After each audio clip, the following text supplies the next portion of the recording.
Voilà, alors de retour sur ce plateau, pour ceux qui auraient raté quelque chose, l'imam Yao Mohamed, donc de la mosquée Al-Iman de Koumassi, nous a fait un point sur la décade du pardon dans laquelle nous sommes. Et en face de lui, donc Adja Traoré, qui est là pour nous parler de la femme musulmane pendant le jeûne, son attitude et tout. Et en même temps, elle en a profité pour réagir sur la décade du pardon, demandant via donc l'imam Yao Mohamed aux hommes d'être équitable, surtout lorsqu'on a affaire à un foyer polygame, parce que justement quand on n'est pas équitable, on fait un cadeau à Fanta, et puis à Mariam, non, on donne un paquet de sucre à Fanta, et puis à Mariam, on donne 3 carreaux, évidemment, ça crée des frustrations, et on demande quand même de pardonner. Donc, l'imam essayait de répondre pour dire oui, il faut être prédisposé. Non, c'est justement pour ça qu'on demande de pardonner, parce qu'il y aura toujours des frustrations. Mais avant, l'imam m'a dit, on offre à Adja, doucement, aujourd'hui, là, doucement. Alors, si on a donc, imam, je pense que la réponse était, Adja, c'est bon. Il a dit de pardonner, on retient ça. Il faut pardonner. Il faut pardonner. Le pardon sincère. Voilà. Non, le pardon sincère, effectivement, c'est pour cela qu'on disait que c'est facilement prononciable. Mais difficilement. Mais voilà, c'est un acte gigantesque. Il faut fermer ses yeux sur les carreaux de sucre, sur tout. Il faut s'armer de courage. Voilà. Il faut compenser les carreaux de sucre, les basins riches qu'on ne vous a pas donné là. Mais pourquoi il ne donne pas aussi? Mais pourquoi il donne pas aussi? Bon, enfin, ça, c'est les femmes. Bon, ça. il a ses raisons. On ne sait jamais. Parce Bon, qu'en fait, si vous voulez on va pas rentrer voilà. Si vous nous mettez sur le terrain de la polygamie, on va en parler. Voilà. Adja, c'est fini. Hein. Adja, le regard à l'imam. Sinon, le poulet braisé, c'est le feu que vous êtes en train de manger. Si vous ne donnez pas aussi à Khadija. Comment il peut manger poulet braisé avec Fanta et puis Khadija, elle a fait? Non, mais c'est les circonstances. Bon, d'accord. Laissons ça. Adja, le comportement de la femme musulmane pendant le jeûne. Hier, en préparation, vous me disiez la propriété doit être vraiment le facteur premier, avant évidemment de recevoir les DCM et puis de conclure avec vous. Oui. Le comportement de la femme musulmane pendant le mois de jeûne va toujours avec, comme je dis, la sincérité. Parce qu'une femme qui n'est pas contente, elle ne peut pas faire les choses bien. Elle se réveille à quelle heure déjà? Bon, déjà à 3h30 déjà. Donc si elle n'est pas contente, qu'est-ce qu'elle fait? Ben, qu'est-ce qu'elle fait? On dit le mari ne mange pas qui magie parce qu'il est malade. Non, on ne va pas dire de pub. Voilà. Sinon, elle met plein de sel dans sa sauce parce qu'elle n'est pas contente. Donc le riz avait plein de cailloux dedans. Oui, c'est ça. Quand on n'est pas contente, hein, il y a beaucoup qui gênent aujourd'hui. Mais ce n'est pas sincère. C'est pas le cœur. C'est pas le cœur. Parce que si je ne gêne pas, les gens vont dire que je ne gêne pas. Sinon, quand on gêne, on ne doit pas être agressif. Puisque pendant le mois de jeûne, les femmes deviennent belles. Parce qu'on perd beaucoup de kilos. Et puis, on demande beaucoup de pardon. On prie beaucoup. Et puis, on partage. Donc, elle se réveille à 3h, elle commence à faire la cuisine. Elle commence à faire la cuisine. Bon, il y en a qui peuvent faire aussi la sauce avant, la veille, et puis réchauffer. Il te reste seulement à faire cuire le riz. Bon, quand il y a une grande famille, ou quand il y a les enfants, vraiment, c'est après 6h qu'on peut aller se reposer. Ah oui, parce que voilà. Il faut faire vite. Voilà, il faut faire vite. Et si on n'est pas bien moralement, ça ne peut pas bien se passer. Voilà. Normalement, ils doivent manger à quelle heure? Le repas doit être prêt à quelle heure? Déjà à 4h30, le repas doit être prêt. Voilà. Parce que dès qu'on dit salade, c'est fini. Donc il faut arrêter. On ne doit plus boire, on ne doit plus manger. Donc pour que cette femme-là puisse se lever de bon cœur, être joyeuse, faire les choses dans la paix, dans la joie, dans l'amour, il faut évidemment qu'elle-même, puisque nous sommes dans la décade du pardon, elle-même, son cœur puisse être vide de toute rancœur, de toute méchanceté qu'elle aurait subie, injustice et tout, et qu'elle puisse faire ce qu'elle doit faire en tant que femme. Normalement, c'est ça. Mais comme je dis, c'est le contraire. Hein? Aujourd'hui, on parle de pardon, mais on ne se respecte pas. La femme, beaucoup ont perdu leur valeur. Hein? Et je ne sais pas pourquoi c'est comme ça, Mais sinon, pendant le mois de carême, chaque femme doit chercher des mérites. D'accord. Adja, on en parle juste après la réception de nos invités. Inch'Allah. Et puis, Judith Assoumou, c'est quand vous voulez.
J'invite mes petits camarades à venir apprendre nos langues à l'Académie ivoirienne des langues maternelles. Et c'est une très très belle initiative. C'était donc le cours d'apprentissage du Sénoufo aux enfants. Alors c'est les plus grands, si vous ne maîtrisez pas aussi vos langues, vous pouvez rejoindre l'Académie ivoirienne des langues pour la promotion des langues maternelles. Docteur Zebouik, bonjour. Bonjour Christelle. Vous allez bien? Très bien. D'accord. Vous êtes chirurgien gynécologue et avec vous nous parlons aujourd'hui de l'éjaculation précoce et infertilité. C'est cela, oui. Alors, l'éjaculation précoce, c'est le fait pour l'homme de ne pas savoir retenir son sperme et de le laisser échapper moins de 3 minutes après le début du rapport sexuel. C'est un trouble assez fréquent qui touche près d'un tiers des hommes. C'est une petite maladie, mais c'est très gênant pour l'homme parce que ça peut gêner aussi la fertilité. Parce que le but du rapport sexuel, c'est de faire parvenir un spermatozoïde au niveau de l'ovule. Et cela se passe souvent au tiers externe de la trompe. Donc, il faut que le sperme soit éjaculé au moment convenu.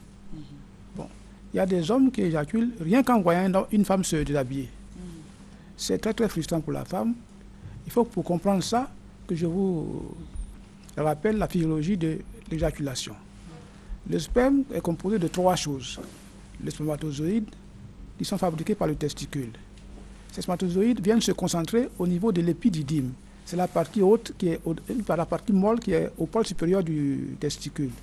C'est seulement lorsque le sujet a envie d'avoir un rapport sexuel que le testicule effectue une rotation sur lui-même. C'est cette rotation qui pousse le spermatozoïde vers le canal déférent. Dès qu'ils sont dans le canal déférent, celui-là se met à se contracter. Il se contracte de façon péristaltique, c'est-à-dire qu'il pousse les spermatozoïdes vers le haut. Et ils vont devant les vésicules séminales. Lesquelles vésicules séminales sécrètent un liquide. Il participe au sperme. Et le tout va vers la prostate, dans la zone qu'on appelle la chambre d'éjaculation. Cette chambre-là est située juste sous la vessie, en dessous du verrus montanum. C'est un orifice qui fait communiquer la vessie et la prostate. À ce niveau-là, il faut que cet orifice se ferme de façon automatique. Quand il est fermé, la prostate, elle aussi, se met à fabriquer un liquide, il se mêle au précédent. Le sujet sent alors qu'il ne pourra plus se retenir. C'est là que le sperme est éjaculé. D'accord. Et vous avez forcément la panacée, comme on le sait. C'est surtout des petits médicaments, mais surtout des exercices qu'il faut savoir faire, qu'il faut enseigner aux... Des secrets? Des exercices qu'il faut enseigner aux malades, après qu'il ait pris le médicament. D'accord. Et les médicaments, évidemment, avec vous, c'est toujours à base de plantes? Toujours à base de plantes, oui. Merci. À base de plantes, c'est ça? À base de plantes. D'accord. Et les contacts n'ont pas changé? N'ont pas changé. C'est le 22 47 48 51 et le 05 96 00 26. Le 05 96 00 26. Oui. Les numéros s'affichent au bas de votre écran pour les contacts du docteur Zébé. Si vous vous sentez concerné par cette pathologie-là, contactez-le et puis vous aurez à ce moment-là de bons résultats avec les plantes. C'est près d'un tiers des hommes. Un tiers des hommes qui souffrent de cela. Qui sont touchés par cela. Ouais. On espère que ça va se passer avec tout ce que vous avez dit, les médicaments. Ça va se passer, oui. Merci d'être venu, docteur, et excellent week-end. À toi aussi. Monsieur Diomondé Vassiki et Monsieur Miesso Marcel, bonjour. Bonjour. Vous êtes là pour nous parler de transfert d'argent à partir d'un terminal de paiement TPE. Oui. D'accord. Nous commençons à prendre langue avec Monsieur Diomondé. Monsieur Diomondé, allez-y. Ok. Bien, merci. Je suis Monsieur Diomondé, secrétaire général de la FEDOCI. Entendez la Fédération des ONG de développement de Côte d'Ivoire. Et ce matin, nous avons l'honneur d'être sur ce plateau pour annoncer à nos membres que notre partenaire, M. Marcel Miesso, est présentement à Abidjan. Il est sur ce plateau pour effectivement lancer le projet que nous avons commencé il y a quelques mois. Et ce projet qui est de lancer les terminaux de paiement électronique à travers les TPE. Et donc, avec lui ce matin, nous allons nous venons annoncer à nos membres que le projet démarre. Nous avons déjà été sur les marchés, nous avons travaillé. Et il faut juste rappeler que la FEDOCI, c'est la Fédération des ONG de développement de Côte d'Ivoire, dirigée par M. Satigui Koné, qui est un homme très clairvoyant. D'accord. Voilà. Ok. Monsieur Miesso, bonjour. Oui, bonjour. Merci d'être là. Alors concrètement, il s'agira de quoi? Il s'agirait tout simplement de faire du transfert d'argent. Okay. Habituellement, ça se fait par ordinateur ou par téléphone. Nous, c'est le terminal de paiement électronique. Okay. Pourquoi le terminal électronique? Parce que je suis consultant du groupe Ingenico. Ingenico est le leader mondial en termes de paiement bancaire. Nous sommes avec toutes les banques du monde entier. Et en Europe, c'est très, très développé dans les commerces. Vous arrivez avec votre carte bancaire, vous payez. Donc ça vous évite aussi de transporter beaucoup d'argent sur vous. Voilà. Donc ma vision à moi, c'est de faire en sorte que tous les commerçants aujourd'hui en Afrique puissent disposer d'un terminal. Et vous avez là sur le plateau. Voilà, et permettre en sorte que les cartes puissent passer et faire du paiement. Mais en même temps, pour que ce marché puisse être, prédisposé à pouvoir accepter ces choses, il faut d'abord faire passer le terminal chez le commerçant. Donc, c'est là où on a pensé de créer un produit. Ce produit, c'est le produit vache à lait aujourd'hui en Afrique, c'est le transfert d'argent. Tout le monde sait ce que c'est le transfert d'argent, parce qu'il y a la diaspora qui envoie un petit peu, ou bien on vient faire du commerce à Abidjan, et qu'on ne veut pas transporter l'argent sur soi pour partir à Yamoussoukro ou d'autres grandes villes. Donc, on passe par le transfert d'argent. Donc, je peux envoyer de l'argent à moi-même, à Yamoussoukro. J'arrive là-bas, je vais sur un terminal, je prends mon argent, tout simplement. Donc, et puis aussi, surtout, notre application, c'est l'application e-money qu'on a intégrée sur le terminal d'Ingenico. Le pourquoi? Parce que en Afrique aujourd'hui, quand on veut envoyer de l'argent, ou bien on veut donner de l'argent à un frère qui a besoin de nous, 5 000 francs, il faudrait qu'il prenne le taxi pour venir me voir, ou alors que j'aille vers lui. Donc, bon, de 2 000 francs, je peux l'envoyer à faible coût, contrairement à tous les autres qu'on voit, pour ne pas les nommer. Les téléphones ont commencé déjà Oui, il y a le téléphone qui le fait, il y a plusieurs moyens pour le faire. Mais nous, puisque nous sommes en Afrique, il ne faut pas que ça ait un coût important. Voilà. Okay. Et donc, nous, on s'inscrit dans ça. Si on compare les prix sur le terrain, on verra que nous sommes le moins cher du marché. Et donc, ma vocation, c'est de pouvoir permettre à tous les commerçants et puis la population de pouvoir envoyer de l'argent à moindre coût. D'accord. Alors, comment ça va se passer concrètement? On peut avoir les détails Bien.